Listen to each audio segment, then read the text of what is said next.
First of all, thanks to UPSC Time for this opportunity. And this session, I'll start with my introduction. Then I'll briefly talk about my journey. Then I'll be sharing my strategy for all the three stages of exam. Then at the end, I'll take some questions from you guys. And also I'll address some FAQs.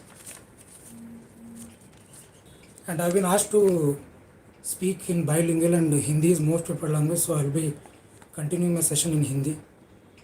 I hope that's okay. Okay. Good evening, everyone. Myself, Madhusudan Kannur. I'm from Bijapur district of Karnataka. I completed my degree in BSc Horticulture from College of Horticulture, Bidar. So after my graduation, I'll take questions at the end of the session. So first, let me start with the introduction. So after my graduation, I worked in Indian Bank as agricultural field officer for 3 years from 2018 to 2021. So after my work, I started preparing for UPSC, specifically for Indian Forest Service from 2021. So I gave my first attempt in 2022, and 2023 was my first serious attempt. So I cleared in 2023 attempt with All India rank 137. So this is my brief introduction. So I'll be continuing the session in Hindi. तो मेरा journey मैं हिंदी में continue करूँगा, आगे का session Hindi में रहेगा. तो मेरा जर्नी थोड़ा ब्रॉडली कवर करूँगा ताकि कुछ लोग जो नए अभी प्रिपरेशन शुरू करने वाले उनको अगर कुछ डाउट्स रहता है कि कितने साल लगेंगे प्रिपरेशन के लिए और कितना टाइम सफिशिएंट है प्रिपरेशन के लिए, तो इसीलिए मेरा जर्नी जो शुरू से एंड तक मैं बता दूंगा जर्नी मेरा. तो उससे थोड़ा आपको आइडिया है कि आपको आइडिया लगे कि मतलब टाइम कितना लग सकता है और स्पेसिफिकली IFS के लिए कितना टाइम लग सकता है. तो मेरा जर्नी से मैं शुरू करता हूँ. तो मैं 2021 मई मंथ में मैंने रिज़ाइन किया और अगस्त से मैंने प्रिपरेशन शुरू की. सो अगस्त से अक्टूबर 3 महीने के लिए मैंने NCERT से शुरू किया. सो दैट मेरा थोड़ा बेसिक अंडरस्टैंडिंग बढ़े और सिलेबस और टॉपिक से थोड़ा अक्वेंटेंस बढ़े, क्योंकि since I was from science background. बाकी जो ह्यूमैनिटरी सब्जेक्ट्स हैं जैसे हिस्ट्री, ज्योग्राफी, पॉलिटी हो गए, उनका मतलब थोड़ा टच नहीं था. तो उसके लिए मैंने सोचा NCERT से शुरू करता हूँ ताकि जब स्टैंडर्ड बुक को स्विच करूँ उस पर ऐसा नहीं लगे कि मतलब सब कुछ नया है. तो अगस्त से अक्टूबर 3 महीने के लिए मैंने सिर्फ NCERT पढ़ी. तो उसके बाद नवंबर से मेरा एक्चुअली स्टैंडर्ड बुक से मैंने शुरू किया. ड्यूरिंग NCERT जब पढ़ रहा था तभी मुझे थोड़ा आइडिया लगा कि मुझे कोचिंग की नीड है, क्योंकि स्पेशली जियोग्राफी और इकोनॉमी जो दोनों सब्जेक्ट्स थे थोड़ा मुझे टेक्निकल सब्जेक्ट्स लगे. तो इसलिए मुझे लगा सेल्फ स्टडी से शायद टफ़ हो सकता है, मतलब कर सकते हैं सेल्फ स्टडी से, पर मुझे लगा शायद टाइम ज़्यादा लगेगा. तो इसीलिए मैंने सोचा कि पहले कोचिंग से कुछ कर लूँ, कोचिंग से थोड़ा मतलब ओरिएंटेशन मिल जाएगा, थोड़ा आइडिया आएगा, तो उसके बाद मैं स्टैंडर्ड बुक को स्विच करूँ. ऐसा सोच के मैंने नवंबर दिसंबर से मैंने जियोग्राफी और नाल का इकोनॉमी क्लास शुरू की. तो उसके बाद जनवरी से मैंने कोचिंग ज्वाइन की GS के लिए. मेरा GS के लिए इनसाइट्स IAS ज्वाइन किया मैंने बेंगलोर में. तो जनवरी से जुलाई तक प्रीलिम्स का कोचिंग हुआ. जुलाई तक मेरा प्री का कोचिंग हो गया था. तो मैं उस साल 22 में भी प्रीलिम्स का मैंने अटैम्प्ट दिया, पर वो मेरा सीरियस अटैम्प्ट नहीं था. तो उसके बाद मैंने अगस्त से मेरा ऑप्शनल की कोचिंग शुरू की. ऑप्शनल मेरे सिंस मेरा बैकग्राउंड अग्री का था, तो मेरा ऑब्वियस चॉइस था. पर IFS के लिए 2 ऑप्शनल रहते हैं, तो उसके लिए अग्री के साथ मुझे बॉटनी लेना था. तो अग्री के लिए मुझे लगा कि कोचिंग का नीड नहीं है, सेल्फ स्टडी कर सकता हूँ. तो इसीलिए मैंने बॉटनी का कोचिंग अगस्त से शुरू की. और बॉटनी कोचिंग के लिए मैंने इवोल्यूशन IAS ज्वाइन किया था दिल्ली में. तो उसका कोचिंग अगस्त से शुरू हुआ. तो उसका लगभग 5 to 6 मंथ्स वो कोचिंग चला. तो उसके साथ साथ अगस्त से दिसंबर तक ऑप्शनल का कोचिंग चल रहा था. तो उसके साथ में प्रीलिम्स जो क्लासेस हो गए थे उसका क्लास नोट्स बनाया था. तो ऑप्शनल के साथ साथ ऑप्शनल का क्लास के साथ में लेता था और जो बाकी बचा हुआ टाइम था उसमें मैं प्रीलिम्स का जो भी नोट्स बने हुए हैं और स्टैंडर्ड बुक जो हैं उनको पढ़ लेता था और रिवीजन कर लेता था। जो अगस्त से दिसंबर तक ये मेरा चला, तो रिवीजन चला और ऑप्शनल का क्लास नोट्स बना रहा था। और इसके साथ मैंने सीएससी के भी कुछ मेंस के जो सब्जेक्ट्स रहते हैं, जैसे सोसाइटी हो गया, एथिक्स हो गया, इनके भी क्लास देख रहा था जो फ्री टाइम मिलता था। तो क्योंकि अगर आईएफएस का कट ऑफ क्लियर नहीं हो रहा है, क्योंकि आईएफएस का कट ऑफ सीएससी से थोड़ा ज़्यादा रहता है, मतलब यूजुअली 15 to 20 मार्क्स ज़्यादा रहता है। तो अगर इन केस आईएफएस का कट ऑफ क्लियर नहीं हो रहा है तो सीएससी का मेंस अगर लिखना पड़ रहा है तो एटलीस्ट कुछ तो मतलब आइडिया रहे, इसीलिए मैं कुछ सीएससी के मेंस के सब्जेक्ट्स का भी क्लास देख रहा था उसी के साथ। और दिसंबर एंडिंग एंडिंग आते आते मैंने सी सैट की क्लास शुरू कर दी। और सी सैट और एंशंट मिडिवल मेरा छूट गया था जब प्रीलिम्स के लिए कोचिंग ले रहा था, तो एंशंट और मिडिवल क्लास मैंने नहीं देखा था। तो एंशंट मिडिवल का क्लास जो विजन आईएएस का फ्री के वीडियो थे तो उनको मैंने देख लिया दिसंबर में। और उसके साथ मैंने सी सैट के लिए एक विजन का ही उनका क्रैश कोर्स था, जिसमें वो सिर्फ सेलेक्ट करके जो रीजनिंग में जो इम्पोर्टेंट टॉपिक्स हैं सिर्फ उनको कवर करके शॉर्ट वीडियोस बनाए थे, तो सिर्फ उनको कवर किया मैंने। क्योंकि मेरा जो बैंकिंग के लिए मैंने प्रिपेयर किया था, तो इसीलिए मुझे क्वांट तो आइडिया था पहले से, तो इसलिए मुझे लगा फुल कोर्स करना सी सेट के लिए ज़्यादा मतलब कॉस्ट बेनिफिट रेशियो नहीं रहेगा। तो मैंने सोचा वैसे सी सेट में तो क्वालिफाई करना रहता है, तो इसलिए मैंने सोचा मिनिमलिस्टिक करते हैं। तो सेलेक्टेड टॉपिक्स के लिए जो क्रैश कोर्स था विजन विजन एस का, उनका मैंने देख लिया था। और ये मैं सजेस्ट नहीं करूँगा, क्योंकि अगर बैकग्राउंड नहीं है तो बेहतर है पूरा मतलब सी सेट का कोर्स करना बेहतर है। तो उससे क्या होगा, क्योंकि क्वांट का वेटेज ज़्यादा रहता है, क्वांट का यूजुअली 35 to 40 क्वेश्चन आते हैं, तो उसको सिर्फ इंपॉर्टेंट टॉपिक कवर करके जाना मतलब सही नहीं रहेगा। तो इसीलिए मेरे लिए, क्योंकि मेरा बैकग्राउंड था, तो मैंने सोचा सिर्फ इंपॉर्टेंट टॉपिक कवर करता हूँ।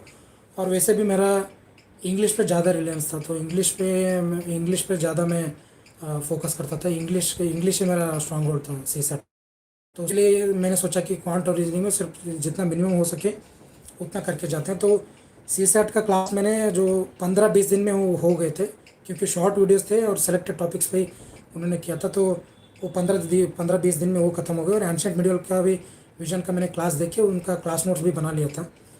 और ये जनवरी तक ये दिसंबर से जनवरी तक ये हुआ।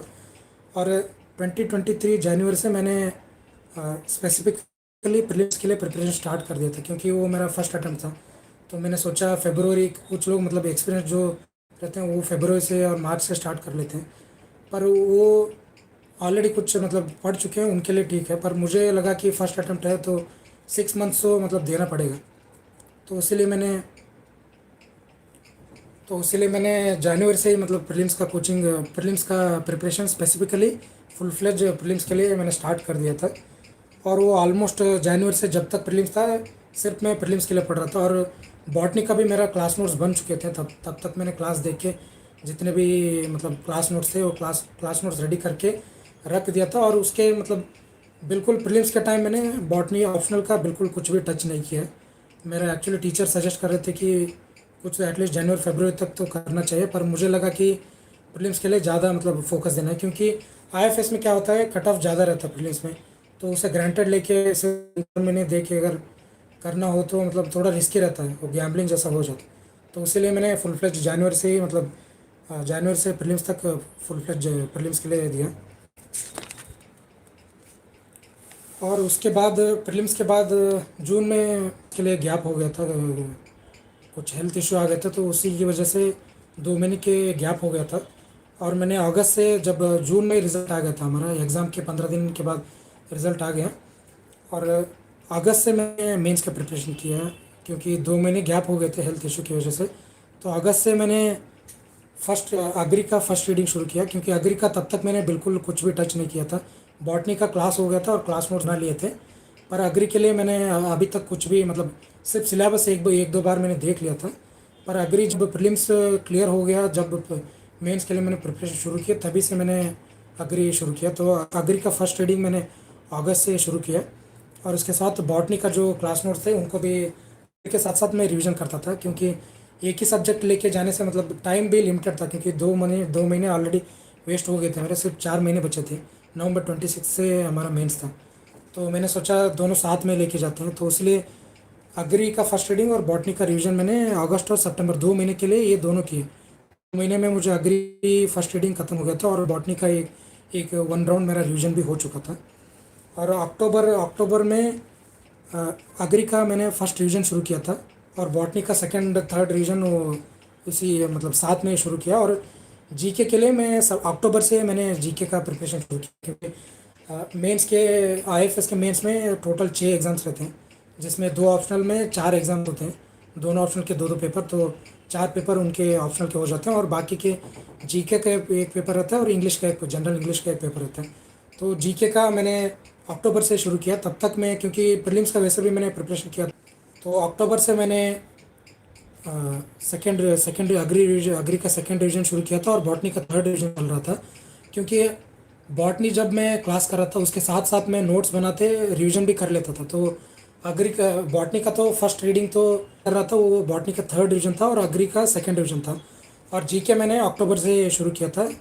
जीके के लिए मैं मेरा जो क्लास नोट्स होते थे प्रीलिम्स कोचिंग के टाइम, क्लास नोट्स को ही रिवीजन कर लेता था और उसके साथ स्टैंडर्ड बुक जो है उसमें मैं हाईलाइट कर चुका था जो रीडिंग के टाइम, उनको रिवीजन कर लेता था।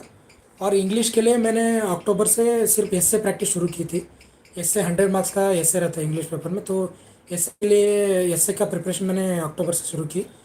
और नवंबर मंथ में जो है 26 डेज बचे थे, उसमें अग्री और बॉटनी मतलब एक एक दिन में चारों सब्जेक्ट्स कवर कर लेता था।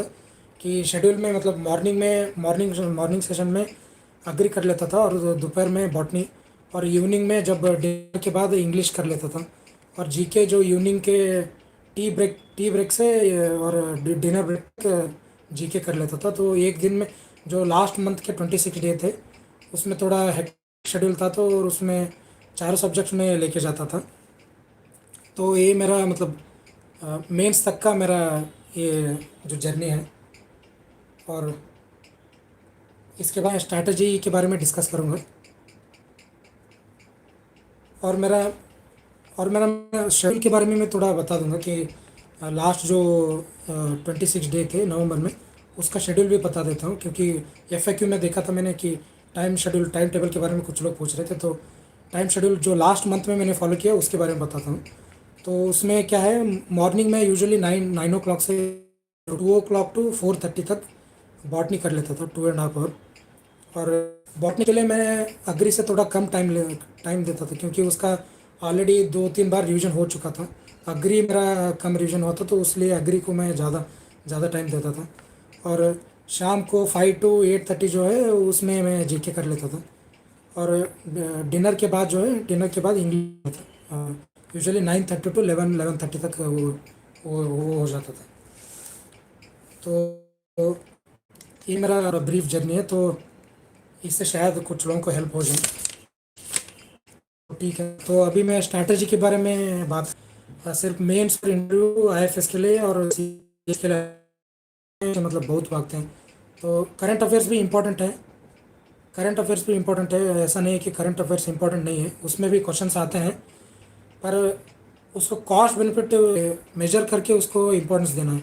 क्योंकि जो उसको एक्स्ट्रा टाइम अननेसेसरी टाइम जो अगर उसको देने के बजाय हम स्टैटिक सिलेबस को एक्स्ट्रा रिवाइज करें, तो वो ज़्यादा बेनिफिशियल रहेगा और कॉस्ट बेनिफिट रेशियो भी उसमें ज़्यादा रहेगा।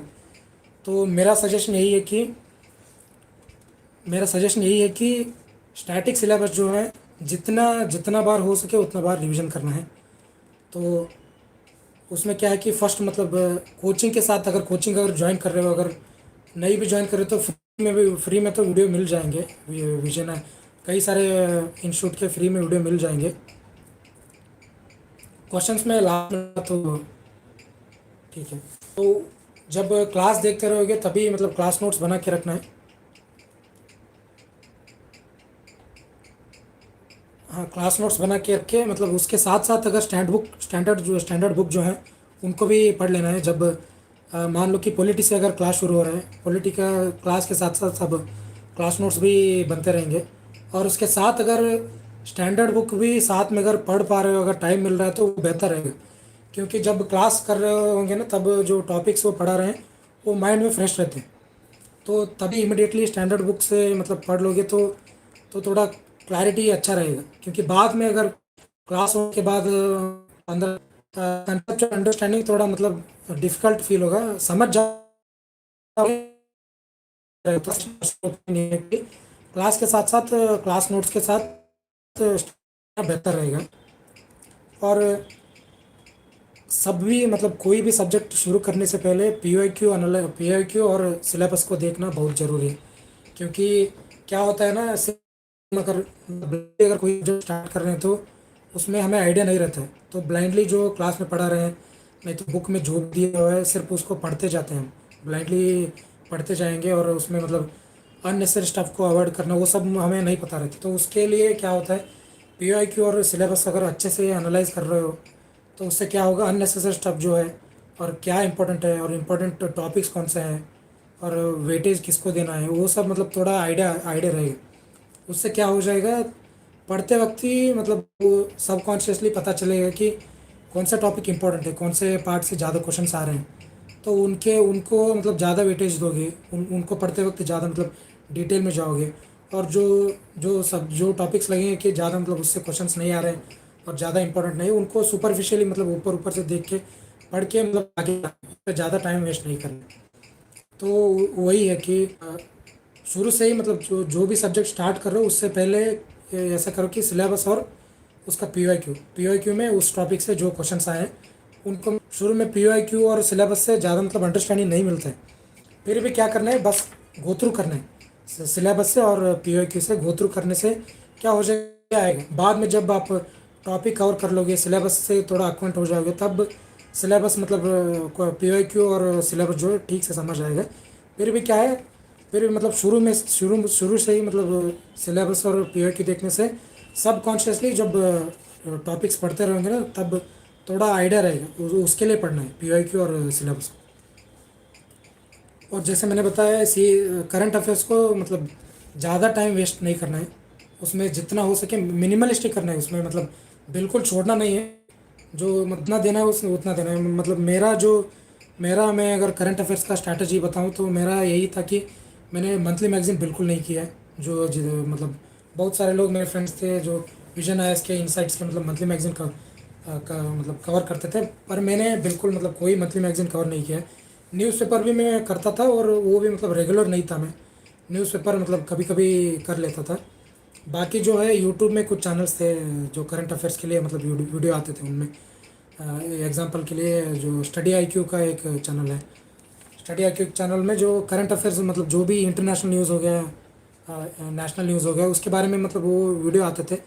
तो उनको मैं देख लेता था कभी लंच करते वक्त मतलब वो वीडियो देख लिया। तो उस पर ज़्यादा मैं करंट अफेयर्स के लिए स्पेसिफिकली मंथली मैगज़ीन वो रिलीजियसली फॉलो नहीं किया है। और मेरा जो है मैंने सिर्फ जो किया है न्यूज़पेपर किया है, और यूट्यूब जो चैनल्स हैं उसमें उनसे मतलब वीडियो देख के उनका जो उससे क्या होता था, जो न्यूज़ में है और ज़्यादा मतलब ये है वो उसके उससे आइडिया आइडिया मिल जाता था उससे।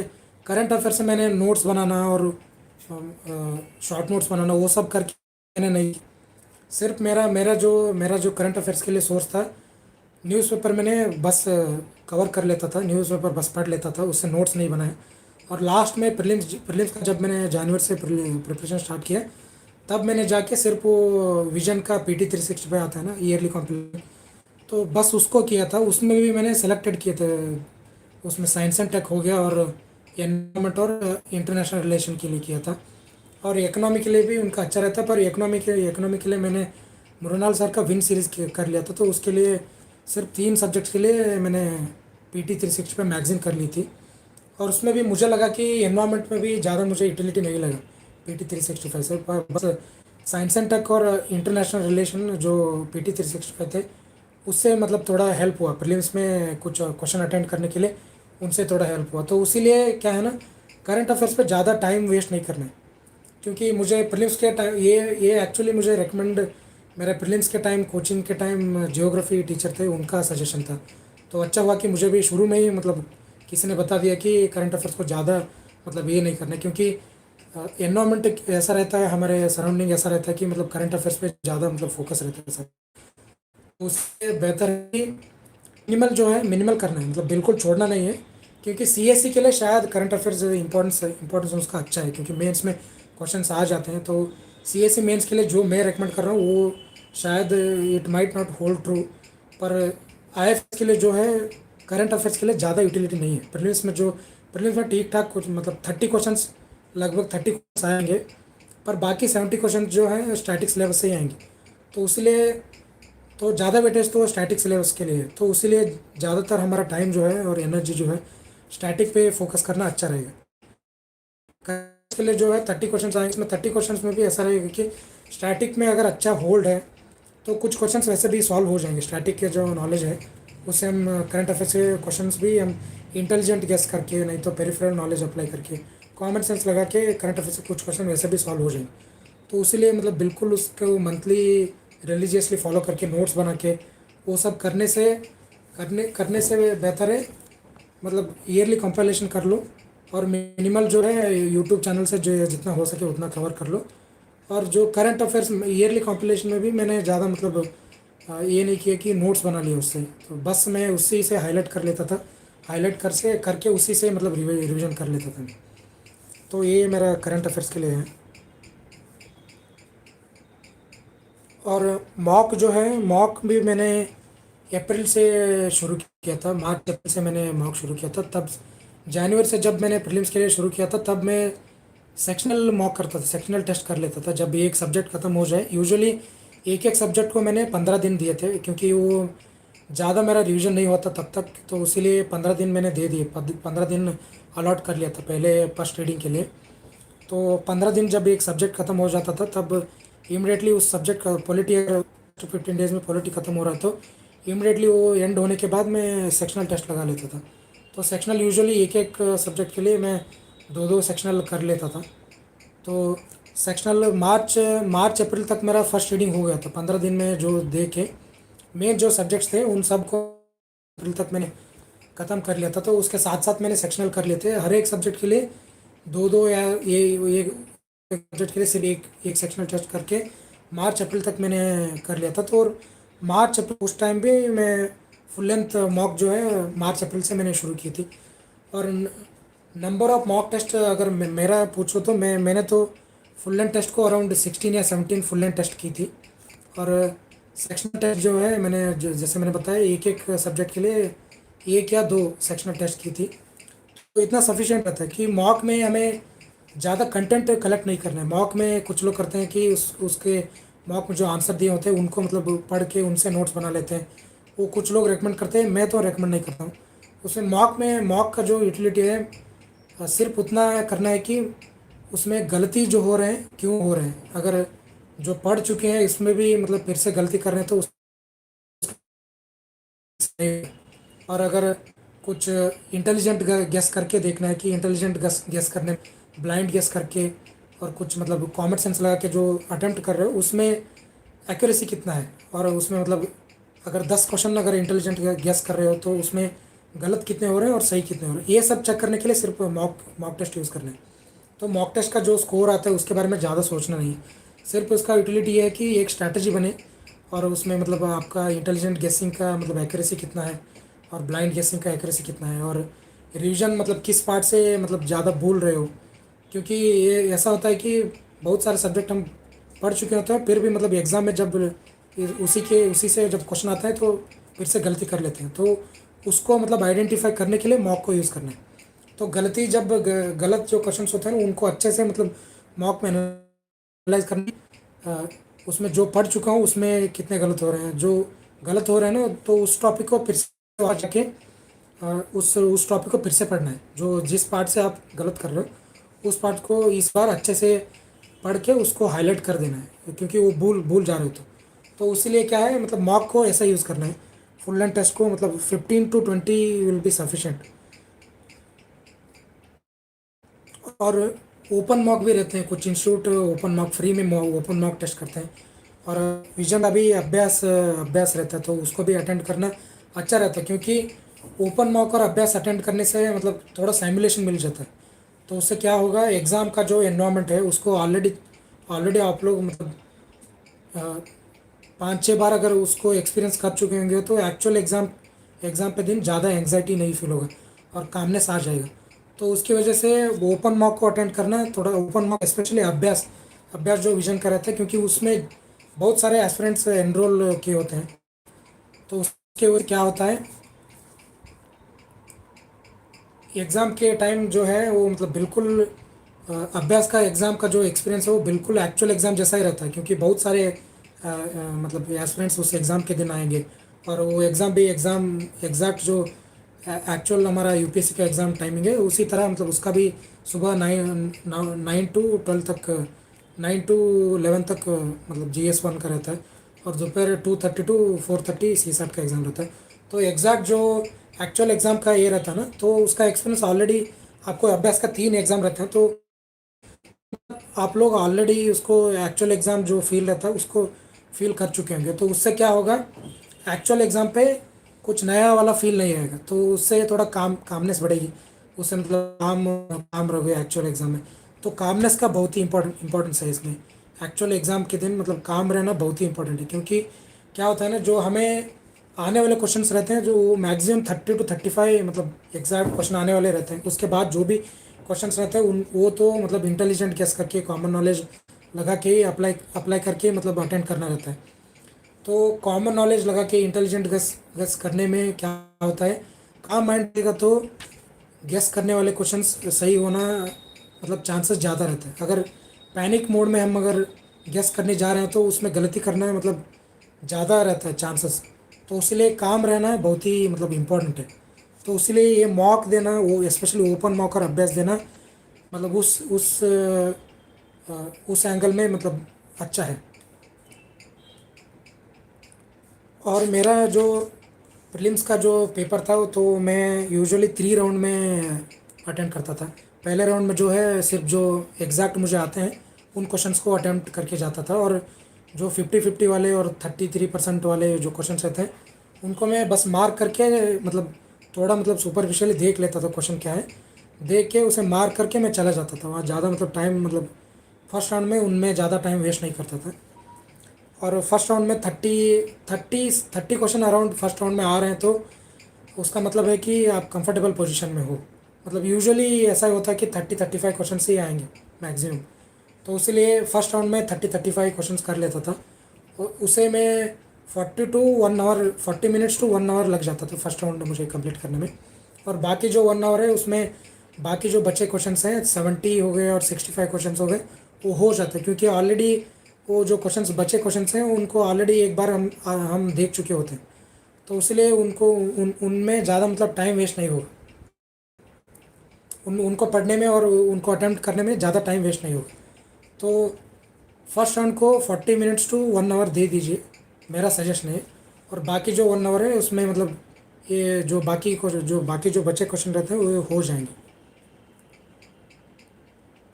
और इंटेलिजेंट गेसिंग के लिए भी कुछ मतलब टिप्स एंड ट्रिक्स के लिए वीडियो मिल जाएंगे यूट्यूब में। ये यूट्यूब में चैनल्स है कुछ, IAS PCS पाठशाला का एक चैनल है, और डॉक्टर शिवीन सर का एक चैनल है। उनका मतलब उन्होंने टिप्स एंड ट्रिक्स के लिए वीडियो बना दिया है यूट्यूब में। तो उनका वीडियो देख के क्या करना है, उनको एक्चुअली ट्रायल करना है, बस उनको ब्लाइंडली फॉलो नहीं करना है। उनका टिप्स एंड ट्रिक्स जो भी है उनको देख के ट्रायल ट्रायल भी जो है मॉक टेस्ट में नहीं करना है, क्योंकि मॉक टेस्ट में वो टिप्स एंड ट्रिक्स कभी कभी अप्लाई नहीं होंगे। तो एक्चुअल जो PYQ है, एक्चुअल यूपीएससी के क्वेश्चन है उन पे मतलब टिप्स एंड ट्रिक्स ट्राई करना है।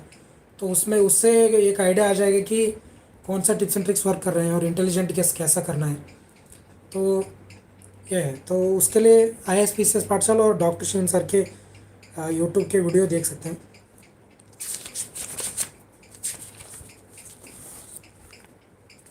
और प्रीलिम्स के प्रिपरेशन भी ऐसा है कि प्रीलिम्स का जो जनवरी से मतलब प्रीलिम्स एग्ज़ाम तक जो टाइम रहता है, तो उसमें क्या है, एटलीस्ट टारगेट ये रहना चाहिए कि एटलीस्ट थ्री टाइम रिवीजन हो जाना चाहिए। क्योंकि 3 रीडिंग उससे पहले मतलब 3 रीडिंग उसका हर एक सब्जेक्ट का 3 रीडिंग हो जाना चाहिए।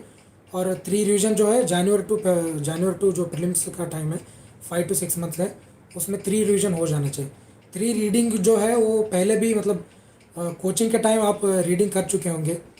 तो इसलिए जो है जनवरी जब प्रीलिम्स के लिए शुरू करेंगे उसमें अ, सिर्फ मतलब 3rd रीडिंग को उसमें रखिए। जो बाकी जो 2 रीडिंग है, हर एक सब्जेक्ट का 2 रीडिंग है, उसको जनवरी से पहले 2 रीडिंग हर एक सब्जेक्ट का कर देना चाहिए। और जब जनवरी में जब प्रीलिम्स के लिए स्पेसिफिकली प्रिपरेशन शुरू करेंगे ना, तब जो है थर्ड रीडिंग हर एक सब्जेक्ट का थर्ड रीडिंग करना है। थर्ड रीडिंग के बाद जो बचता है बस रिवीजन करना रहता है। तो रीडिंग और रिवीजन में ये डिफरेंस ये है कि रीडिंग में क्या होता है, कवर टू कवर हम पढ़ लेते हैं, मतलब ये हर एक पैरा को हम पढ़ लेते हैं। और रिवीजन में ऐसा नहीं रहता। रिवीजन में क्या है, रीडिंग के बाद हम हाईलाइट करके या अंडरलाइन करके जो छोड़ देते हैं उनको बस रिवीजन के टाइम सिर्फ जो हम हाईलाइट कर चुके हैं और जो अंडरलाइन किए हैं सिर्फ उनको पढ़ लेना है। हाँ, मतलब कवर टू कवर पढ़ नहीं पढ़ना है, क्योंकि ज़्यादा टाइम लग जाता है। कवर टू कवर पढ़ने में ज़्यादा टाइम लगता है। और वैसे भी 3 रीडिंग के बाद थोड़ा मतलब आइडिया आ जाता है, तो इसलिए जो इम्पोर्टेंट जो आपको लगता है नहीं कि फर्स्ट रीडिंग शुरू नहीं करना है, शुरू करते हैं तब मतलब हाईलाइट करना शुरू करना है, क्योंकि तभी हमें पता चले कि क्या कौन सा पॉइंट है और किसको हाईलाइट करना है। क्योंकि शुरू फर्स्ट रीडिंग से ही हाईलाइट करना शुरू कर देंगे तो पूरा बुक हाईलाइट कर देंगे हम, क्योंकि आइडिया नहीं रहता। तो इसलिए सेकेंड या थर्ड रीडिंग से, और थर्ड रीडिंग से हाईलाइट जो हम कर चुके होंगे उसको जो है सेकंड और थर्ड रिवीजन में सिर्फ जो हाईलाइटेड पार्ट है और अंडरलाइन पार्ट है, और अगर आप लोग शॉर्ट नोट्स भी उससे बना रहे हैं तो सिर्फ उसे पढ़ना है। रिवीजन का टाइम सिर्फ उसे पढ़ना है। और सी सैट के लिए सी सैट का स्ट्रैटेजी भी जैसे मैंने बताया कि विजन आयस का क्रैश कोर्स मैंने कर लिया था, जो 15-20 दिन में हो गया था। और उसमें मैंने सिर्फ क्वांट और रीजनिंग के जो मेन टॉपिक्स थे उनको कवर कर लिया था। और कॉम्प्रहेंशन के लिए जो है मेरा मेरा जो सी सैट का स्ट्रैटेजी था, वो मेरा जो है वो थोड़ा रिस्की स्ट्रैटेजी है, तो इसलिए मैं रेकमेंड नहीं करूँगा। फिर भी मैं बता देता हूँ क्या मैंने फॉलो किया है। मेरा जो मेथड था, मैंने कॉम्प्रहेंशन पे ज़्यादा मैंने रिले किया था। उसमें क्या है, मेरा कॉम्प्रहेंशन को 1 आवर दे देता था मैं। 2 आवर का जो एग्ज़ाम में फर्स्ट जो है उसमें पूरा मैं कॉम्प्रहेंशन कर लेता था, और बाकी जो 1 आवर बचता उसमें हाफ एन आवर मैं क्वांट को देता था और हाफ एन आवर रीजनिंग को दे देता था। रीजनिंग में लास्ट में कर लेता था, क्योंकि लास्ट मोमेंट में थोड़ा पैनिक मोड में रहते हैं, तो उसमें क्वांट का या इंग्लिश का क्वेश्चन करने जाऊँगा तो गलती ज़्यादा हो जाएगी। तो इसीलिए मैं यूजुअली रीजनिंग को जो थोड़ा मतलब कंपेरेटिवली मुझे ईजी लगता था, दोनों सब्जेक्ट अगर कॉम्प्रहेंशन और क्वांट को कंपेयर किया तो रीजनिंग थोड़ा ईजी लगता था, तो इसलिए रीजनिंग मैं लास्ट में रख लेता था। ये ऐसा नहीं है कि ऐसा ही फॉलो करना है, तुम आपको जो कंफर्टेबल रहता है मतलब ऐसा फॉलो करना है। मेरा जो स्ट्रैटेजी था यही था कि कॉम्प्रहेंशन से मैं स्टार्ट करता था फर्स्ट आवर में, और बाद में जो 1 आवर में हाफ एन आवर क्वांट और लास्ट हाफ एन आवर में रीजनिंग कर लेता था। और कॉम्प्रहेंशन के लिए मैंने जो किया है बस PYQ ही किया है मैंने। PYQ में जो है PYQ अच्छे से एनालाइज कर लेता था मैं। PYQ में टाइम लगा के 1 आवर में पूरा जो जितने भी क्वेश्चन हैं उनको अटैम्प्ट करके, बाद में उसमें जो गलती हो रहे थे, सही क्वेश्चंस को मैं छोड़ देता था। सही क्वेश्चन कितने हो रहे हैं उसको छोड़ के जो गलत क्वेश्चंस हो रहे हैं उनको अच्छे से एनालाइज कर लेता था, कि गलत क्वेश्चन होने के बाद मैं उसको की आंसर देख के उसमें एक्चुअल करेक्ट आंसर कौन सा है वो देख लेता था। और उसके बाद मैं एनालाइज करता था कि इसमें सही दिया है तो ये सही क्यों दिया है। वो पैसेज में फिर से पढ़ लेता था और सोचता था कि इस पैसेज से मतलब वो UPSC मतलब एग्जामिनर जो है वो क्या सोच के ये सही आंसर किया है और मैंने क्या सोच के ये आंसर टिक किया था। तो उससे क्या होता है, उस ऐसा एनालाइज करने से आपको एग्जामिनर का थोड़ा माइंडसेट अंडरस्टैंड हो जाए। तो मेनली वही है कि क्योंकि सब्जेक्टिविटी बहुत है कॉम्प्रहेंशन में, इंग्लिश में सब्जेक्टिविटी बहुत ज़्यादा रहता है, तो हमें जो सही लगता है एग्जामिनर को मतलब वही सही नहीं लगे। तो इसलिए एग्जामिनर का पॉइंट ऑफ व्यू हमें समझना है। तो वो समझने के लिए यही है कि PYQ अच्छे से एनालाइज करना है। जो गलत हो रहे हैं उनमें मैंने क्या सोच के गलती किया था, मैं इससे वो इंग्लिश का मतलब कॉम्प्रहेंशन का थोड़ा आइडिया लग जाता है। और टाइम भी उसका मतलब पैसेज पढ़ने का जो टाइम है उसको मतलब इम्प्रूव करने के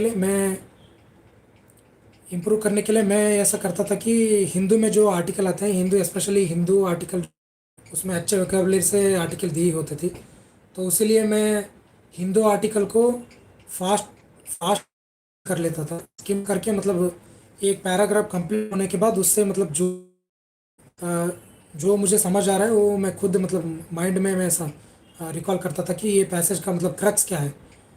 फास्ट में पढ़ लेता था, मतलब उसमें ज़्यादा टाइम नहीं लेता था। फास्ट एक बार स्किम थ्रू करके बाद में मैं खुद मतलब माइंड में रिकॉल करता था कि इसका क्रक्स क्या था। तो उससे क्या स्पीड थोड़ा बढ़ जाता है, क्योंकि कॉम्प्रहेंशन में थोड़ा स्पीड भी बढ़ गया और टाइम बच गया, तो बाकी बचा हुआ टाइम जो है क्वांट और रीजनिंग को दे सकते हैं। तो स्पीड बढ़ाने की कर सकते हैं।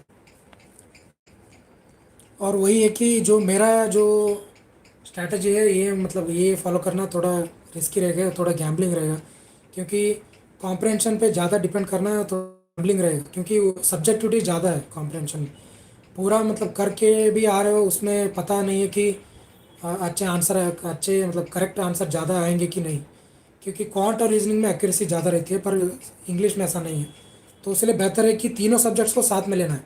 ऐसा नहीं करना कि मेरा क्वांट बिल्कुल वीक है तो बिल्कुल से छोड़ के सिर्फ रीजनिंग और इंग्लिश करोगे तो मतलब वो सही नहीं रहेगा। तो क्योंकि क्वांट में भी तीनों सब्जेक्ट्स को मतलब मिनिमल करके, क्वांट रीजनिंग और इंग्लिश तीनों को मिनिमल करके तीनों को एवरेज मतलब कर लेना है। एक ही सब्जेक्ट पे या दो सब्जेक्ट्स पे रिलाय करना मतलब थोड़ा रिस्की रहेगा। तो ये मेरा ये है।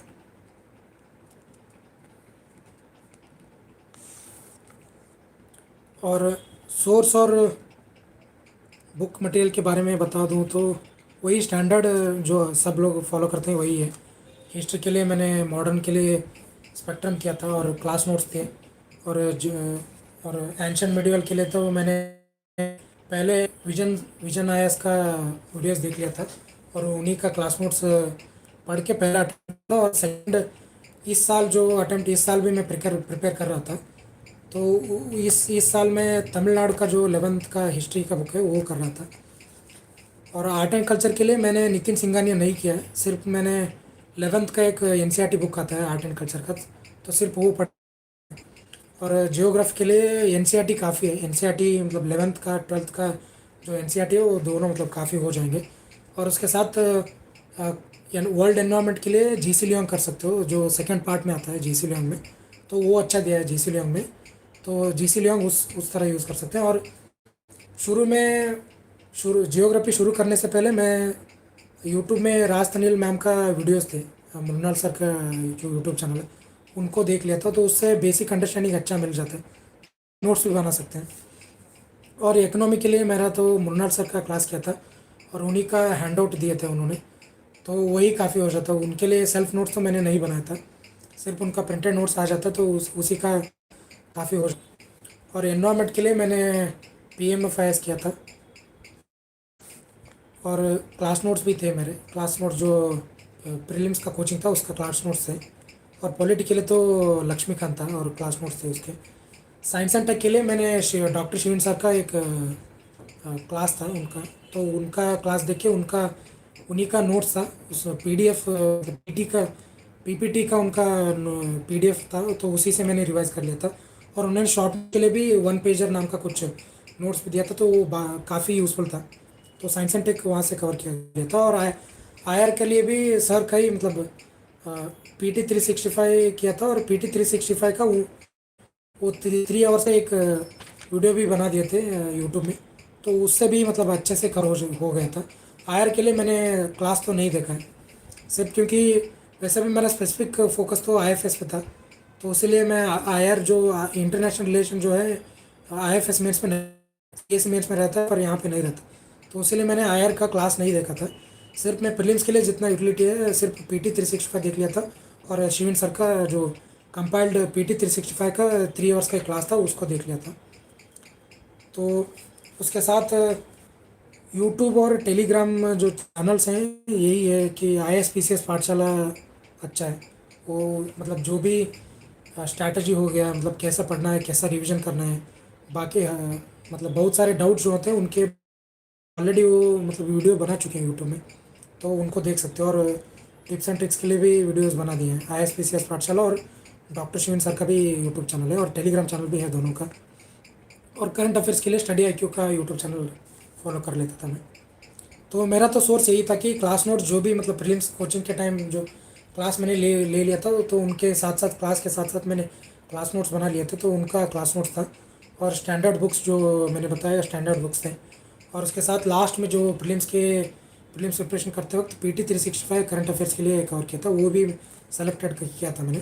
और न्यूज़पेपर पढ़ लेता था। न्यूज़पेपर तो मैंने ज़्यादातर प्रीलिम्स का टाइम तो मैंने बिल्कुल नहीं किया न्यूज़पेपर, और इंटरव्यू के टाइम के लिए थोड़ा मतलब न्यूज़पेपर किया था। तो और मेंस के लिए स्ट्रैटेजी ब्रीफ बता देता हूँ, टाइम बहुत हो तो प्रीलिम्स से पहले मेरा एक बार हो चुका था, तो उसका मैंने बस क्लास नोट्स कर लिया था कोचिंग के साथ, उसका रिविजन कर लिया। जो प्रीलिम्स और मेंस के टाइम का जो बॉटनी का नोट्स थे उनको रिवाइज कर लिया था। और नोट्स तो इवोल्यूशन क्लास के थे मेरे। और अग्री के लिए मेरा पहले से मतलब बिल्कुल नहीं किया था, तो इसलिए मैं सेल्फ नोट्स तो बना नहीं सकता था क्योंकि टाइम बहुत कम था। तो इसीलिए मैं रेडीमेड नोट्स थे, शंकर आईएएस के कुछ प्रिंटेड नोट्स थे, उन्हीं को मैं किया था। उससे मैं सेल्फ नोट्स भी नहीं बना लिया था, उससे तो सिर्फ मुझे उसी में नोट्स में हाईलाइट करके पढ़ लिया था मैंने। पर मैं रेकमेंड करता हूँ कि अग्री का प्रीलिम से पहले रेडी करके रखना बेहतर रहेगा। सेल्फ नोट्स रेडीमेड नोट से अच्छा रहेंगे, क्योंकि थरो कवरेज होगा और उसमें वैल्यू एडिशन भी अच्छा कर पाओगे। तो इसीलिए मेरा अग्री में यही हुआ, अग्री में मुझे ज़्यादा टाइम नहीं मिला, तो इसीलिए मैंने रेडीमेड नोट्स किया।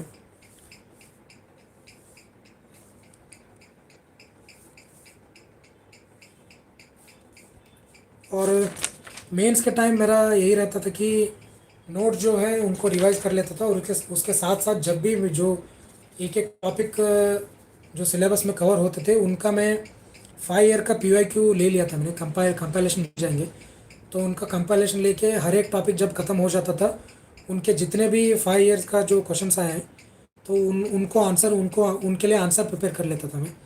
तो उनको आंसर प्रिपेयर करने के लिए नोट जो है उनको यूज़ करता था, नहीं तो चैट जीपीटी से भी आंसर मिल जाते हैं, तो वो भी कर सकते हो। तो उससे क्या होता है, आंसर प्रिपेयर करने से मेंस का आंसर राइटिंग का प्रैक्टिस हो जाता है। और क्योंकि मुझे नहीं थी कि क्योंकि मैंने टेस्ट सीरीज ज्वाइन नहीं किया था, तो आंसर पाई ईयर का आंसर मतलब प्रिपेयर करने से एक तो आंसर राइटिंग प्रैक्टिस हो जाएगा, और आइडिया भी लग जाएगा कि कौन सा टॉपिक इंपॉर्टेंट है, कौन सा टॉपिक्स इंपॉर्टेंट है, और इम्पॉर्टेंट एरिया के बारे में पता चल जाएगा। और जो प्रिपेयर्ड आंसर है ये लास्ट मोमेंट रिवीजन के लिए भी यूज़ हो जाएंगे, शॉर्ट नोट जैसा मतलब बन जाएंगे। क्योंकि बल्कि नोट जो हमारे रहते हैं वो लास्ट 15 डेज में डेज में रिवाइज नहीं कर पाएंगे, क्योंकि टाइम नहीं रहता। क्योंकि तो इसीलिए जो शॉर्ट नोट्स रहते हैं, क्रिस्प नोट्स रहते हैं, तो वो यूज़फुल रहता है। तो जो आंसर हम रेडी करते हैं तो उनको क्रिस्प नोट्स की तरह भी यूज़ कर सकते हैं। और बॉटनी के लिए भी ऐसा है कि बॉटनी में बहुत सारे डायग्राम्स आएंगे, तो उसके लिए मतलब स्पेशल ये करना कोई नीड नहीं है। बॉटनी में जो हम नोट्स बना लेते हैं उसमें डायग्राम्स रहते हैं, तो डायग्राम्स को भी अच्छे से प्रैक्टिस कर लेना है। और शॉर्ट नोट्स में भी डायग्राम ऐसा होता है कि मतलब पूरा एक आंसर को सिर्फ एक डायग्राम देख के हम रिवाइज कर सकते हैं, तो इसीलिए डायग्राम्स को अच्छे से प्रैक्टिस करके डायग्राम से नोट्स बना लेना लास्ट मोमेंट रिवीजन के लिए हेल्प हो जाता है। क्योंकि लास्ट जो 15 दिन रहता है उसमें सिर्फ मतलब टाइम कम रहता है, तो सिर्फ डायग्राम देख के रिवाइज करना मतलब वो अच्छा रहता है, बजाय बल्कि नोट्स को उठा के पढ़ने से। डायग्राम और फ्लो चार्ट जैसा कुछ नोट्स हम बना के रखेंगे तो लास्ट मोमेंट रिवीजन करने में वो मतलब हेल्प कर देगा। और शॉर्ट नोट्स भी ऐसा करना है कि जो हाई यील्डिंग टॉपिक्स है और जो वेटेज ज़्यादा टॉपिक्स हैं, जिन टॉपिक पे ज़्यादा वेटेज है उन टॉपिक पे मतलब ज़्यादा शॉर्ट नोट्स बनाना अच्छा है। वो पहले करके अगर टाइम बच रहा है तो बाकी जो टॉपिक्स है उन पे भी बना लेना ठीक है। क्योंकि मेरा तो टाइम कम था, तो इसलिए मैं हर एक टॉपिक के लिए शॉर्ट नोट्स नहीं बनाया था। तो सिर्फ मैंने जो इम्पोर्टेंट टॉपिक्स थे सिर्फ उन्हीं पे मैंने किया था। तो शॉर्ट नोट्स भी मतलब कर लेना, इंपॉर्टेंट टॉपिक के लिए कर लेना बेहतर है, क्योंकि लास्ट 15 दिन में और लास्ट मोमेंट रिवीजन के लिए वो हेल्प हो जाएगा।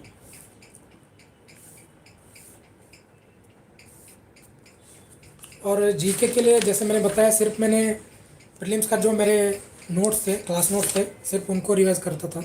और उसके साथ साथ स्टैंडर्ड बुक जो थे उसमें मैंने ऑलरेडी प्रीलिम्स के लिए हाईलाइट करके रखा था, तो जो हाईलाइटेड पार्ट्स हैं सिर्फ उन्हीं को रिवीजन करता था। कवर टू कवर नहीं मतलब पढ़ना नहीं है तब, क्योंकि टाइम कम रहता। तो सिर्फ रिवीजन करने के लिए सिर्फ जो हाईलाइटेड पार्ट है और अंडरलाइन पार्ट है सिर्फ उनको पढ़ लेता था। और उसके साथ साथ जो जीके का जो PYQ है, PYQ जो 5 to 10 ईयर्स का जो PYQ मिल जाता है, तो उसको लेके एनालाइज करने से क्या होता है, जो हर एक सब्जेक्ट में इंपॉर्टेंट टॉपिक्स कौन सा है वो मतलब थोड़ा आइडिया आइडिया मिल जाएगा। तो पीवाई को एनालाइज करना मेंस में भी बहुत इंपॉर्टेंट है। तो उसमें इंपॉर्टेंट थीम्स कौन से हैं, रिपीटेड क्वेश्चन कौन से थीम्स आ रहे हैं एग्जाम्पल के लिए के बारे में, मौर्यन एम्पायर के बारे में बहुत बहुत बहुत बार क्वेश्चन चुके थे। तो उसलिए मैं मौर्यन एम्पायर और अशोक का टॉपिक्स को कवर करके गया था। और एक्चुअल जीके में अशोका का ही एक क्वेश्चन आ गया था, अशोक का धम्मा धम्मा के बारे में एक क्वेश्चन आ गया था। तो पीवाई को एनालाइज करने से इंपॉर्टेंट थीम के बारे में पता चल जाएगा। तो इंपॉर्टेंट थीम कवर करके उससे अगर हो पाए तो शॉर्ट नोट्स जो प्रीलिम्स नोट्स है उसी से रिवाइज करके जाना है। और इंग्लिश के लिए मैंने एस्से प्रैक्टिस तो सिर्फ कुछ सीनियर्स के एस्से देख लिया था, जैसे विजन आयस का उनका वेबसाइट पे टॉपर्स का अपलोडेड रहता है, टॉपर्स का एस्से पेपर अपलोडेड रहता है। तो उस पर मैंने एस्से देख के थोड़ा आइडिया लिया था, क्योंकि सीएससी मेंस के लिए तो मैंने प्रिपेयर नहीं किया था, तो एस्से का ज़्यादा मुझे आइडिया नहीं था। सिर्फ मुझे मिनिमलिस्टिक प्रिपरेशन करना था, तो इसलिए मैंने सिर्फ टॉपर्स के कुछ ऐसे देख लिए थे। और मैंने खुद भी तीन चार ही ऐसे मैंने लिख लिया था जो ऑलरेडी इंग्लिश पेपर में आ चुके हैं आईएफएस में। तो उनको मैंने तीन चार ऐसे को लिख के, जो मेरे सीनियर्स थे और मेरे जो फ्रेंड्स थे सीएससी मेंस लिख चुके थे, तो उनसे मैंने इवेलुएट करके जो उसमें जो इम्प्रूवमेंट हो सकता है उनसे फीडबैक ले लिया था। तो वो कर सकते हैं मिनिमल करना है तो। अगर सी है इंग्लिश में वो बहुत इंपॉर्टेंट रहता है, क्योंकि उसमें ऑब्जेक्टिविटी ज़्यादा रहता है, क्योंकि उसमें स्कोर करना इजी रहता है। तो मैंने जो किया है मैंने इग्नोर किया है, तो वो मेरा जो मिस्टेक वही था। तो ग्रामर को अच्छे से करके जाओगे तो स्कोर इंग्लिश में स्कोर करना अच्छा रहेगा, क्योंकि बाकी जो एस्से बाकी जो टॉपिक्स हैं, बाकी जो क्वेश्चन हैं, एस्से हो गया, प्रिसीजन हो गया, और लेटर राइटिंग हो गया, रिपोर्ट राइटिंग, इसमें क्या होता है सब्जेक्टिविटी रहता है, तो उसमें मार्क्स इजीली डिडक्ट कर देते हैं। पर ये जो ग्रामर पार्ट है उसमें जो आंसर एग्जैक्ट आंसर जो है अगर लिख लिया तो उसको मार्क्स तो देना ही है। तो वो स्कोरिंग पार्ट है, तो उसको बेनिफिट ज़्यादा नहीं किया है, मार्क्स ठीक ठाक ही आए हैं। अगर शायद उस पर बता दिया होता तो और भी अच्छे मार्क्स आ जाते। सॉरी। तो मिल जाएंगे, बहुत सारे पीडीएफ मिल जाएंगे। मैं अगर टेलीग्राम चैनल में होंगे, और आप को ग्रामर पास से हो जाएगा। और ग्रामर पार्ट के लिए यूट्यूब वीडियोस भी मिल जाएंगे। तो ग्रामर पार्ट वहाँ से कंपेयर करना होता है इंटरव्यू के लिए। जो है जो पहला ईयर है पर्सनल डिटेल्स पे प्रिपेयर करना होता है, जैसे कि नेटिव प्लेस हो गया, ग्रेजुएशन जो सब्जेक्ट हो गया, और हॉबीज और इंटरेस्ट हो गए, और डैफ में जो दिया हुआ है उनके बारे में प्रिपेयर करना होता है। और करंट अफेयर्स सेकंड एरिया जो है करंट अफेयर्स होता है। करंट अफेयर जो न्यूज़पेपर पढ़ के हम कवर कर सकते हैं।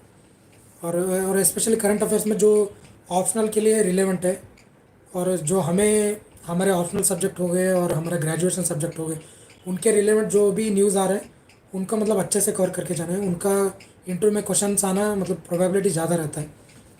और ऑप्शनल सब्जेक्ट भी हमारे जो है एक उन पे भी कुछ क्वेश्चंस आ जाते हैं। अगर स्पेशली कोई अगर इंटरव्यू पैनल में अगर कोई प्रोफेसर आ गया जिनका जो सब्जेक्ट है उनका जो बॉटनी अगर मेरा ऑप्शनल है, तो बॉटनी का प्रोफेसर कोई आ गया तो वो कुछ टेक्निकल क्वेश्चन भी पूछ सकता है।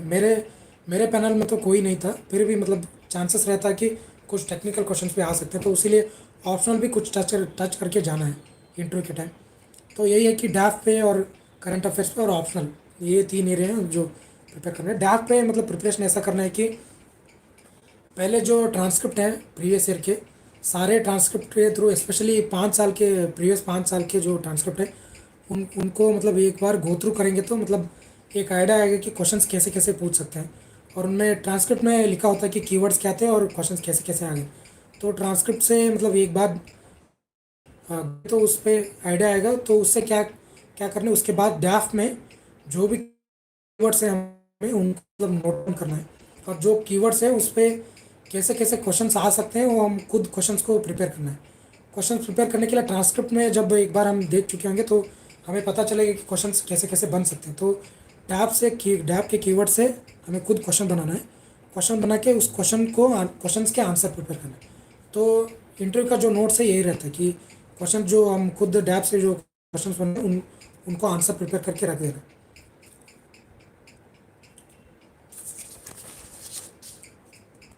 तो इतना ही है जो स्ट्रैटेजी के बारे में जो था, इतना है। तो मेरा जो अभी के लिए तो मेरा टेलीग्राम चैनल नहीं है, जब रेडी हो जाएगा, जब क्रिएट करूँगा तो मैं शेयर कर दूँगा।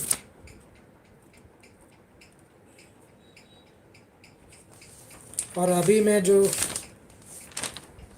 कुछ FAQs हैं उनको उनको मैं उनके बारे में बात करूँगा फास्टली, और बाद में कुछ लाइव क्वेश्चन है जो उनको भी एड्रेस करूँगा। तो उसके बाद रैप अप करते हैं, बहुत टाइम हो गया। तो ऑप्शनल को कैसे चूज़ करें।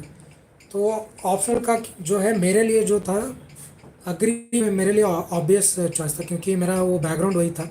तो इसलिए ऑप्शनल के लिए तो कुछ पैरामीटर्स जैसे बहुत सारे टॉपर्स रेकमेंड करते हैं। एक तो अगर वो आपके बैकग्राउंड से है तो वो बेहतर रहेगा, क्योंकि प्रिपरेशन आप जीरो से शुरू नहीं कर रहे होंगे, ऑलरेडी कुछ उसके सब्जेक्ट के बारे में कुछ पता रहता है, तो प्रिपरेशन के लिए ज़्यादा एफर्ट नहीं लगेगा। ये वो एक एडवांटेज रहता है बैकग्राउंड से अगर चूज़ कर रहे हो। और इंटरेस्ट भी मैटर करता है, इंटरेस्ट अगर है तो, क्योंकि डेप्थ में जाना रहता है, तो इंटरेस्ट अगर सब्जेक्ट में है तो मतलब अच्छे से कंसेप्चुअल अंडरस्टैंडिंग रहेगा और अच्छे से रिप्रोड्यूस कर पाएंगे। और सोर्स किन सब्जेक्ट के लिए अच्छा है उनको भी देखना है। तो यही तीन फैक्टर्स हैं, एक जो है और सोर्स, और उसका सोर्स अच्छे से मिलेंगे कि नहीं वो भी देखना है। और अगर आपका जो बैकग्राउंड है उसमें अगर वो आ रहा है तो वो भी मतलब चूज़ करना बेहतर है मेरा। और मेंस आंसर राइटिंग प्रैक्टिस तो मैंने तो वही किया है, टेस्ट सीरीज़ तो मैंने कोई भी ज्वाइन नहीं किया है, सिर्फ मैं प्रीलिम्स और मेंस के टाइम जो प्रिपरेशन टाइम था उसमें जो पी वाई क्यू थे 5 इयर्स के, तो उसी को मैंने आंसर रेडी किया। तो उसी से मेरा मतलब करंट अफेयर्स के लिए वही है। करंट अफेयर्स के लिए मैंने जो फॉलो किया है, सिर्फ मैंने PT 365 किया है, विजन आया इसका। वो भी जब मैं प्रीलिम्स के लिए प्रिपरेशन कर रहा था। के लिए अगर ये कर रहे हो, अगर कॉस्ट बेनिफिट के हिसाब से करना है तो ज़्यादा मतलब करंट अफेयर के पीछे ज़्यादा ज़्यादा नहीं भागना है। मतलब इंपॉर्टेंट है, इससे भी क्वेश्चन आता है, फिर भी मिनिमलिस्टिक करना है करंट अफेयर्स में, जो मिनिमल एफर्ट। क्योंकि ज़्यादा करने से क्या होता है, एफर्ट तो हम कर लेते हैं और प्रिपेयर भी कर लेते हैं, वाइड कवरेज भी हो जाता है, पर क्या होता है अगर कवरेज जो हम कर चुके होंगे उस पर भी क्वेश्चन आ रहे हैं, अटेंड मतलब करेक्ट नहीं कर पाते हैं, क्योंकि ज़्यादा कवर करने से मतलब वो मतलब ये याद भी नहीं रहेगा। तो उससे अच्छा है कि जो हम कर चुके हैं, स्टैटिक सिलेबस कर चुके हैं, स्टैटिक सिलेबस को ही अच्छे से मतलब रिवाइज करना है, जितना हम कवर कर चुके हैं उसी को अच्छे से मतलब इन डेप्थ कवर करके, जो कवर कर चुके हैं उससे मतलब बिल्कुल गलत नहीं करना है क्वेश्चन, ये टारगेट रहना चाहिए। वाइडर कवर करना मतलब कंटेंट के पीछे ज़्यादा नहीं भागना है, करंट अफेयर्स के पीछे ज़्यादा भागना नहीं है।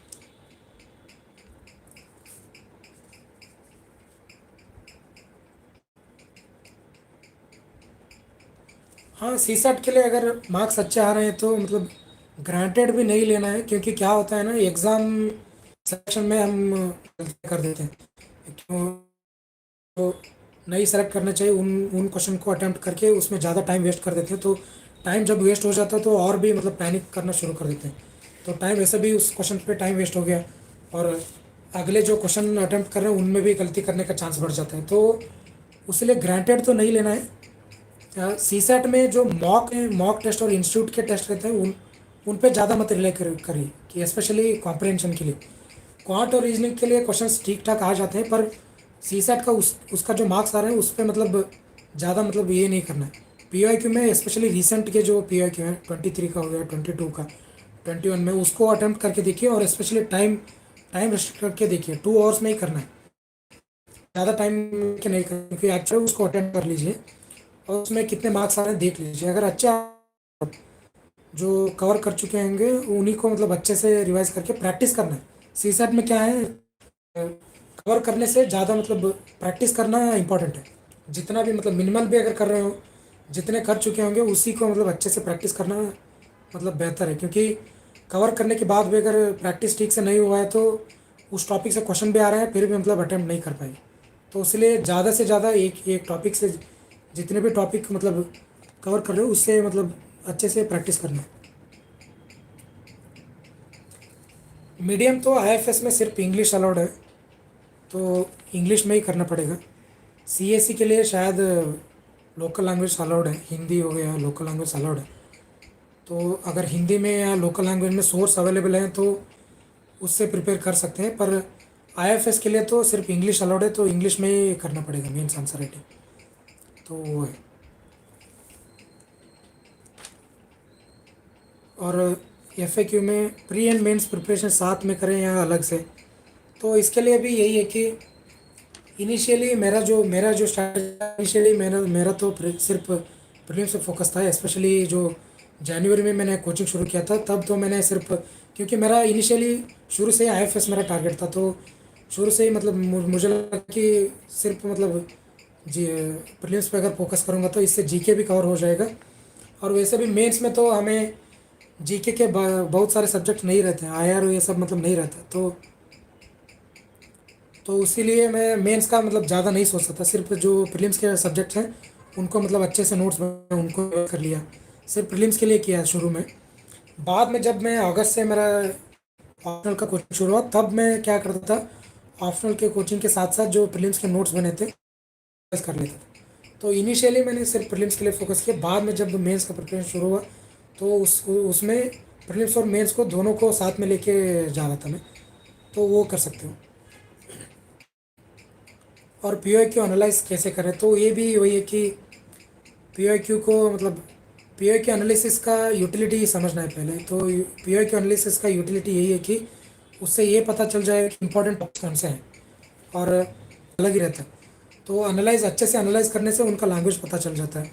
और टिप्स एंड ट्रिक्स भी जब हम देखते हैं तो उनको मतलब पीओक्यू एनालाइज करने से, पीओक्यू अटैम्प्ट करने से टिप्स एंड ट्रिक्स कितने अप्लाई हो रहे हैं। और इंटेलिजेंट गेस हम जब कर रहे हैं तो पीओक्यू में मतलब, क्योंकि मॉक्स में वो टिप्स एंड ट्रिक्स और इंटेलिजेंट गेसिंग वर्क हो रहा है कि नहीं हो रहा है करेगा।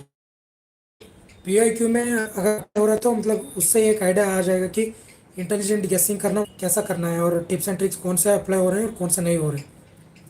तो पीओक्यू एनालिसिस तो इसीलिए करना है कि इंटेलिजेंट गेसिंग और मतलब टिप्स एंड ट्रिक्स कितने अप्लाई हो रहे हैं, और इम्पोर्टेंट टॉपिक्स कौन, क्योंकि ब्लाइंडली पढ़ना है मतलब टाइम, पीओक्यू अच्छे से एनालाइज करके इंपॉर्टेंट टॉपिक्स को समझ के उन टॉपिक को ज़्यादा वेटेज देना है, उन टॉपिक पर जो है फोकस थोड़ा अच्छे से करना है, और हाईलाइट करके उस टॉपिक्स को इन डेप्थ कवर करना है।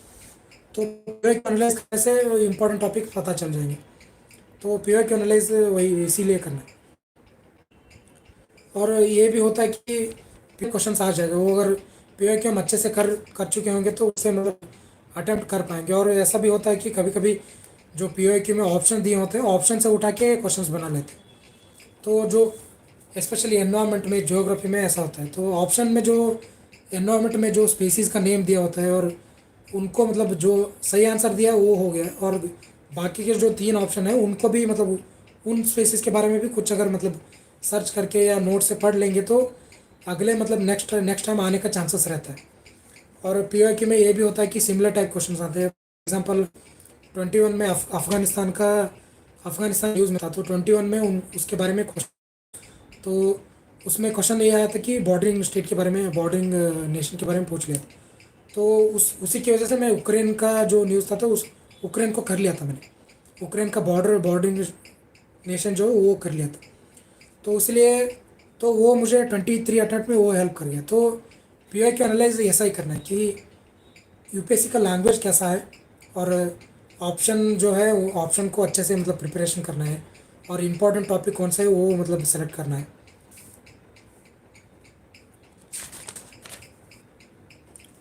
तो इंटरव्यू के लिए पर्सनालिटी कैसे बिल्ड करें, तो पर्सनालिटी तो ये है कि मतलब फोर्सफुली कोई मतलब पर्सनालिटी बिल्डअप करने के लिए तो मतलब ठीक नहीं रहेगा।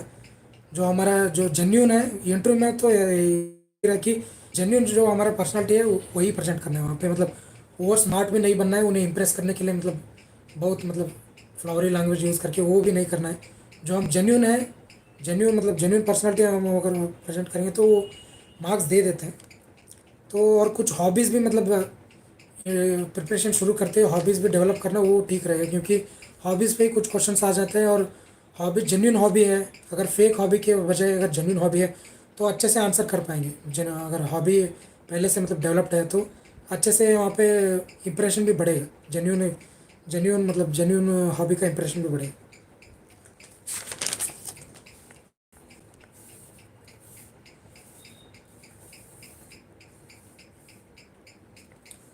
मिस्टेक्स कौन से? मिस्टेक्स ड्यूरिंग प्रिपरेशन क्वेश्चन है। मेरा जो मिस्टेक्स था, सी सेट को मैंने मतलब थोड़ा लाइटली लिया है। सी सेट को मैंने मतलब अच्छे से प्रिपरेशन नहीं किया था, तो वो नहीं करना है। सी सेट को तीनों सब्जेक्ट्स को मतलब अच्छे से प्रिपेयर करके एटलीस्ट एवरेज लेवल पे तो लाना है। किसी सब्जेक्ट को वर्स्ट लेवल पे नहीं छोड़ना है। अगर हम मैं सोचूंगा कि सिर्फ मेरा इंग्लिश अच्छा है, क्वांट मेरा पूरा वीक है, सिर्फ इंग्लिश और रीजनिंग कर लेता हूँ, बाकी क्वांट छोड़ देता हूँ, ऐसा नहीं चलेगा। क्वांट से भी मतलब वर्स्ट पोजीशन है, तो एटलीस्ट उसको एवरेज पोजीशन पे तो लाना है।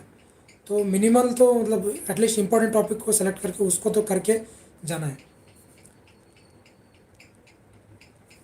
और मेरा मिस्टेक भी ये था कि अग्री के लिए मैंने प्रीलिम्स से पहले प्रिपरेशन नहीं किया था और सेल्फ नोट्स नहीं थे। और प्रीलिम्स के बाद मैं ऑप्शनल को शुरू किया था, तो वो अच्छा नहीं रहेगा, क्योंकि उस टाइम भी लिमिटेड रहता है, तो उसमें नोट्स बनाना और रीडिंग प्रीलिम्स शुरू करने से पहले ऑप्शनल को मतलब एटलीस्ट नोट्स वो।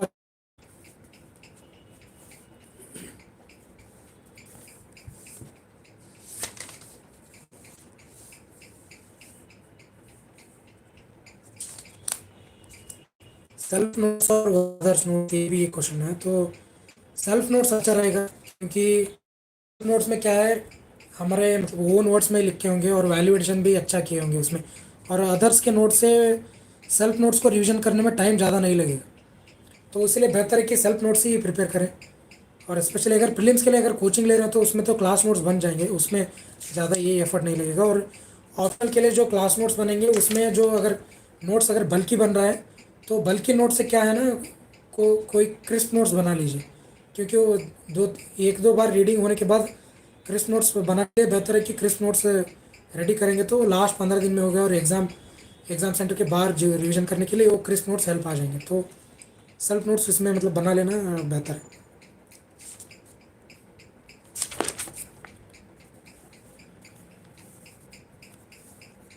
और यूपीएससी की तैयारी कब से स्टार्ट करनी है? तो यही है, अगर ग्रेजुएशन में लास्ट ईयर अगर टाइम मिल रहा है, तो तभी से कुछ बेसिक्स कर लेना बेहतर है, मेरा ओपिनियन है। क्योंकि बाद में बाहर आके हम बिल्कुल मतलब डिग्री के बाद या कुछ जॉब करके बाद में हम जीरो से स्टार्ट करेंगे, तो उसमें एग्ज़ाम पैटर्न को अंडरस्टैंड करने में, सिलेबस अंडरस्टैंड करने में टाइम लग जाता है। तो उससे बेहतर है ग्रेजुएशन, मतलब ग्रेजुएशन सब्जेक्ट को भी कॉम्प्रोमाइज़ नहीं करना है, ग्रेजुएशन लेना है।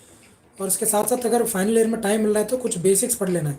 जैसे N C R T book, photography के लिए राजतंजल मैम का वीडियोज़ है, तो वो शॉर्ट वीडियोज़ हैं। वैसे मतलब कोई शॉर्ट वीडियो अगर टॉपिक से किसी सब्जेक्ट पे मिल रहा है, तो उनको कर लेना है। तो कुछ बेसिक आइडिया एग्ज़ाम पैटर्न के बारे में, सिलेबस के बारे में और सब्जेक्ट्स के बारे में कुछ आइडिया मिल जाएगा। तो उससे क्या हो जाएगा, जब बाहर आ जाएंगे तो जीरो से स्टार्ट नहीं करना रहता, तब तक मतलब एक बेसिक आइडिया रहता है। और ऑप्शनल भी जब डिग्री में रहते हैं, तो ऑप्शनल चूज़ करने में भी वही से मतलब कर दिया तो अच्छा रहेगा, क्योंकि बाद में जब प्रिपरेशन स्टार्ट करने के बाद ऑप्शनल प्रिपरेशन करने के लिए हम ऑप्शनल के लिए हम मतलब ज़्यादा हम सोचेंगे, तो उसमें टाइम बहुत लगेगा। ऑप्शनल बहुत कंफ्यूजिंग रहता है ऑप्शनल चूज़ करना, तो इसलिए ऑप्शनल कौन सा चूज़ करना है वो डिग्री में हम मतलब सोच के सेलेक्ट करके हम आ जाएंगे, तो उसका टाइम भी बच जाएगा। तो डिग्री फाइनल ईयर में अगर टाइम मिल रहा है, तो मतलब डिग्री फाइनल ईयर से बेसिक स्टार्ट करना बेहतर रहेगा। और कोचिंग करनी चाहिए या नहीं, वो मतलब वो डिपेंड करता है। कुछ लोगों को मतलब ऑलरेडी उसका बैकग्राउंड है, हिस्ट्री ज्योग्राफी मतलब वो समझ जाता है, तो ठीक है, वो अगर कोचिंग का नीड नहीं लग रहा है तो कर सकते हैं। अगर मेरा पर्सनली क्या होता, मुझे कुछ सब्जेक्ट टेक्निकल लगे थे, तो इसलिए मुझे लगा बिना कोचिंग के भी कर सकते हैं, पर उसमें मेरा ओपिनियन है कि ज़्यादा टाइम लेगा वो। तो टाइम बचाने के लिए कोचिंग का तो मतलब हेल्प हो जाएगा उसमें। अगर फ्री में भी कोचिंग के इंस्टीट्यूट के वीडियोस मिल जाएंगे, तो वो कर सकते हैं।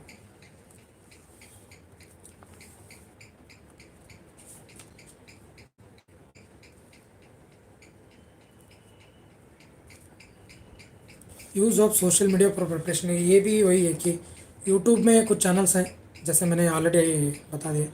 और टेलीग्राम चैनल्स भी शिविन सर का और आई एस पी सर पाठशाला का, तो ये दोनों को मतलब अच्छे से मैं फॉलो करता था। इनका मतलब ऑलमोस्ट सब कुछ इन्होंने कवर कर लिया है, शिविन सर और आई एस पी सर पाठशाला।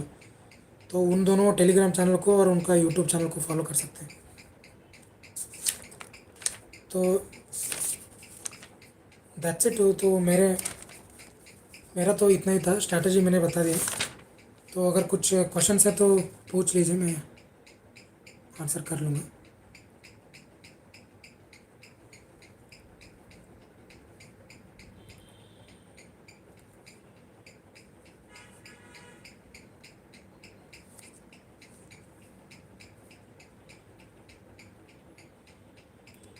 Sir I am BA first year, from where I should start?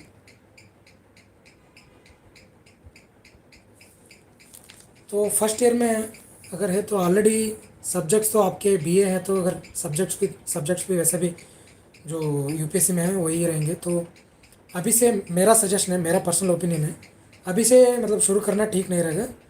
Third year में आके शुरू कर सकते हो, क्योंकि बेसिक तो कुछ तो आपको रहेगा। तो क्या करना है आपको, सिलेबस को गो थ्रू करना है। यूपीएससी का जो सिलेबस है, सिलेबस को गो थ्रू कीजिए। और आल्सो PYQ जो है, PYQ एनालाइज कीजिए। और एनसीईआरटी हो सके तो एनसीईआरटी पढ़ लीजिए।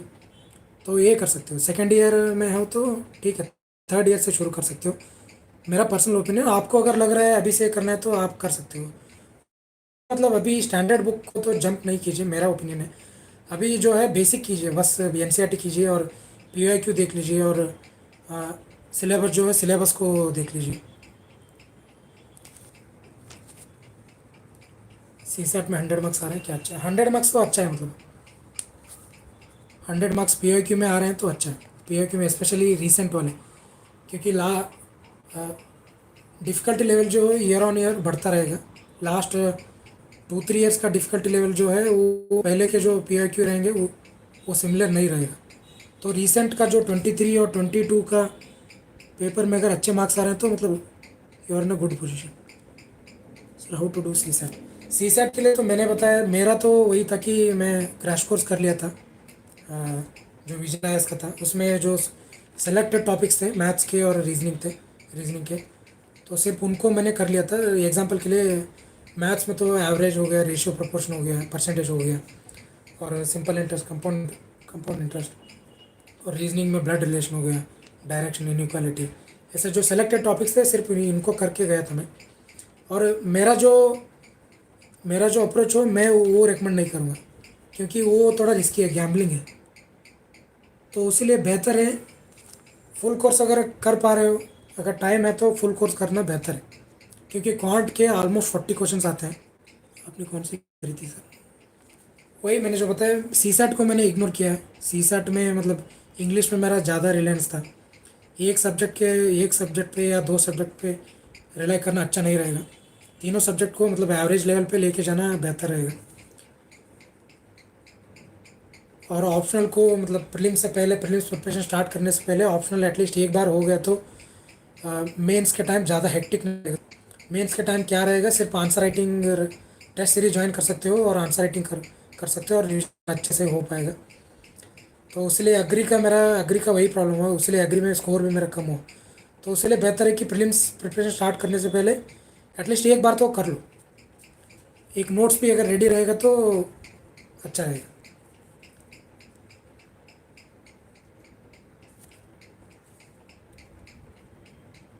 CSAT के लिए PYQ इनफ है, हाँ बिल्कुल। CSAT के लिए PYQ इनफ रहेगा। PYQ में भी क्या है ना, PYQ अटेंड करके बाद में मतलब सिर्फ जो आ रहे हैं उनको सॉल्व करके नहीं छोड़ देना है। जो नहीं आ रहे हैं ना क्वेश्चंस, उनको भी मतलब देख लेना है, क्योंकि उनका सॉल्यूशन तो मिल जाता है यूट्यूब में वीडियोज़ हैं जो PYQ सॉल्व करके वीडियोज़ बना लेते हैं, ईयरली जो सॉल्व करके वीडियोज़ बनाते हैं। तो वीडियोज़ को देख लीजिए, जो मतलब जो नहीं आ रहे हैं क्वेश्चंस उनका सॉल्यूशन उसमें मिल जाएगा। तो उनका सॉल्यूशन भी देख के अगर जितने भी टॉपिक्स हैं, CSAT में क्या है ना, अगर मिनिमल भी करके जा रहे हो, जो जितने टॉपिक्स कर चुके हो ना उनको अच्छे से करके जाना है, क्योंकि उनको भी सुपरफिशियल करके जा रहे हो तो क्या होगा, उनका भी अगर क्वेश्चन आ रहा है वो भी अटेम्प्ट नहीं कर पाओगे। मतलब वैसे भी कम करके जा रहे हो, और उसमें जो आ रहे हैं जो किए हुए हैं उसमें भी जो क्वेश्चन आ रहा है उनको भी सॉल्व नहीं कर रहे हो, तो रिस्की हो जाएगा। तो इसीलिए जो भी करके जा रहे हैं ना, जो जितने भी टॉपिक कवर किए हैं ना उनको अच्छे से प्रैक्टिस करना है। उनके जितने भी PYQ में जितने भी प्रीवियस ईयर में क्वेश्चन आए हैं ना उस टॉपिक से, उन सबको कवर करना है अच्छे से। तो उनका तो सॉल्यूशन यूट्यूब वीडियोज़ में मिल जाएगा, नहीं तो कुछ बुक्स भी मिल जाएंगे। बुक्स का नाम तो मुझे नहीं पता है क्योंकि मैंने नहीं किया है, तो बुक्स का नाम भी कोई टॉपर का वीडियो में मिल जाएगा, तो उनको भी कर लियो। तो PIQ काफ़ी रहेगा मेरे हिसाब से, क्योंकि स्कोर नहीं करना रहता, मिनिमल करना रहता है। तो टारगेट रख के, 100 टारगेट रख के, मतलब उसके लिए कितना वर्क करना है उतना कर लीजिए। जो भी जितना भी ज़्यादा एफर्ट जो है ना स्टैटिक सिलेबस पे डालना है। स्टैटिक सिलेबस पे जितना हो सके उतना रिवीजन करना है, क्योंकि रिवीजन, मल्टीपल रिवीजन का इंपॉर्टेंस यही है कि जितना रिवीजन करोगे कंसेप्चुअल अंडरस्टैंडिंग उतना बढ़ेगा। और क्वेश्चंस भी ऐसे नहीं आएंगे कि डायरेक्ट जो पढ़ लिया है उसके उससे डायरेक्ट क्वेश्चंस नहीं आएंगे। तो अप्लाइड जो भी पढ़ चुके हैं उनका, उनको अप्लाई करके, नॉलेज अप्लाई करके आंसर करना रहता है। तो अप्लाई करने के लिए कंसेप्चुअल अंडरस्टैंडिंग होना रिक्वायर्ड है, तो इसीलिए स्टैटिक को ज़्यादा से ज़्यादा रिवीजन करना है। Can you tell topics to refer? Topics मतलब किस टॉपिक्स? CSAT के लिए? CSAT के लिए तो मैंने जैसे जैसे बोला है वही है जो important topic. Recently permutation combination से ज़्यादा क्वेश्चंस आ रहे हैं, और क्वांट में नंबर सिस्टम से ज़्यादा क्वेश्चंस आ रहे हैं, तो इनको तो करना ही है। नंबर सिस्टम तो बहुत इंपॉर्टेंट है, नंबर सिस्टम और परमुटेशन कॉम्बिनेशन और प्रोबेबिलिटी से ज़्यादा क्वेश्चंस आ रहे हैं, तो उनको कर लीजिए। और ratio, proportion, average, percentage, simple interest, compound interest, HCF, LCM, और रीजनिंग में ब्लड रिलेशन हो गया, डायरेक्शन, इनइक्वालिटी, सिलोजिज्म, तो ये सब कर लीजिए। कैलेंडर हो गया।